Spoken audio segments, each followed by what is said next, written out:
The Honourable Jacqui Boydell. I can hear the collective groan. We've got 3 weeks. It's okay. You'll be all right. It was an expression of enthusiasm, I'm sure. Complete enthusiasm to end your week.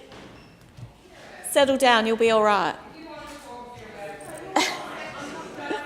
I'd like to take the opportunity to discuss the significance of the landmark signing ceremony for the formal Knox Plain Aboriginal Development Package Agreement between the Kimberley Agricultural Investment Company and the Miriuwung Gajerrong Corporation, which took place in China last week.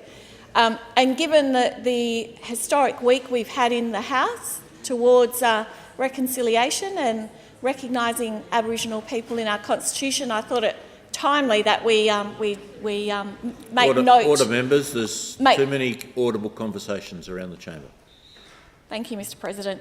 That we make note of this very important signing which took place.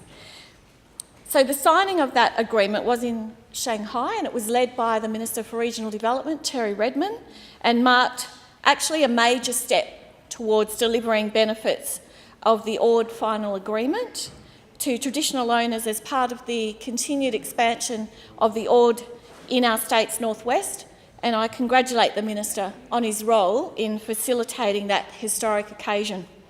To my knowledge, that is the first project in Australian history that has seen a delegation of traditional owners who have travelled overseas to attend the signing of an agreement between foreign investors on their land and themselves. It really is a significant moment in the development of foreign investment partnerships and Aboriginal development.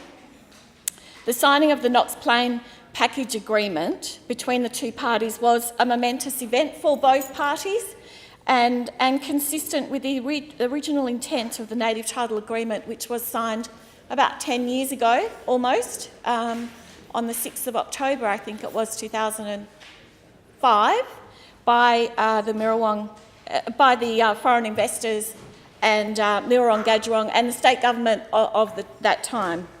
Since that time, this state government has worked with the Kimberley Agricultural Investment Company, which I'll refer to as the KI, just for benefit of everybody, as well as traditional owners and local business, to build on the $517 million in the Ord East Kimberley expansion project.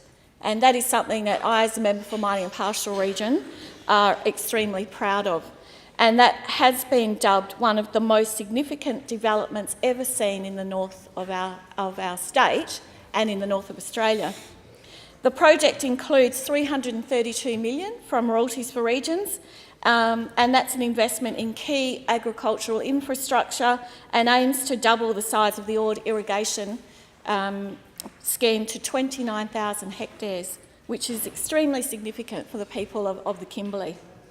The Ord East Kimberley expansion project is undoubtedly one of the most important and exciting agricultural investment ventures seen in the Kimberley in decades, and it's been talked about for decades, and now we can actually see it. And it's aimed at maximising the full potential of available land up there and water resources in the East Kimberley region. The project, and I think this has been one of the really great things about this project, because it has worked closely with traditional owner partners to attract private sector investment to develop a world-class agricultural sector to supply produce for not only Australia but international markets. And I'm proud to also say it set a precedent in Aboriginal engagement and maximising Aboriginal involvement for future projects of this nature. The signing of the Knox Plain Aboriginal Development Package Agreement definitely demonstrates the willingness and capability of the Miriuwung Gajerrong Corporation and the KI to work collaboratively to deliver investment and development into the Ord. This agreement opens the door for land clearing on the Knox Plain land as part of the expanded Ord irrigation scheme, and will see an additional 6,000 hectares released for development in coming years.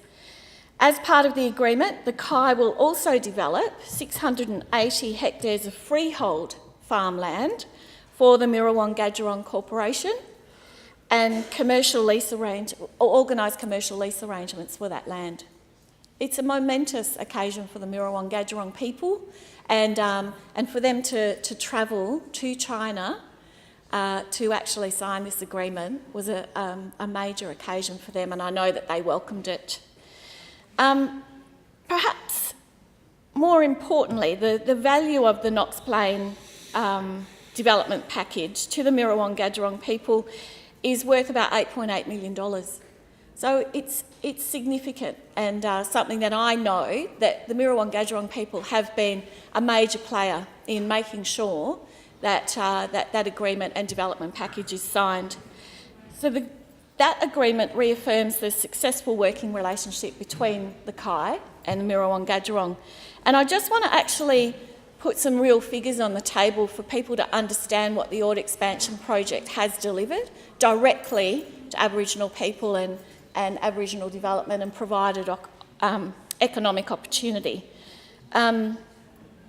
Already, the Ord expansion project has delivered more than 200 direct jobs for Aboriginal people, about 100 jobs outside of the Ord project itself that are linked in to the expansion of the project, almost 300 nationally accredited training certificates delivered, and support for 14 Aboriginal-owned businesses.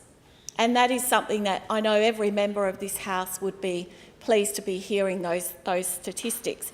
And that's a real win, a tangible win for Aboriginal people in the Kimberley.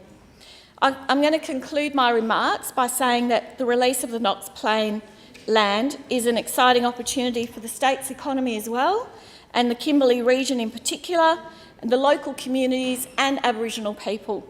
I commend the Miriuwung Gajerrong Corporation and the Kai and its parent company, Shanghai Zongfu Group, on achieving that milestone agreement, and I congratulate the Minister for Regional Development in his role in facilitating that process. The potential of this project is incredibly exciting, and I look forward to seeing it grow and develop in coming years.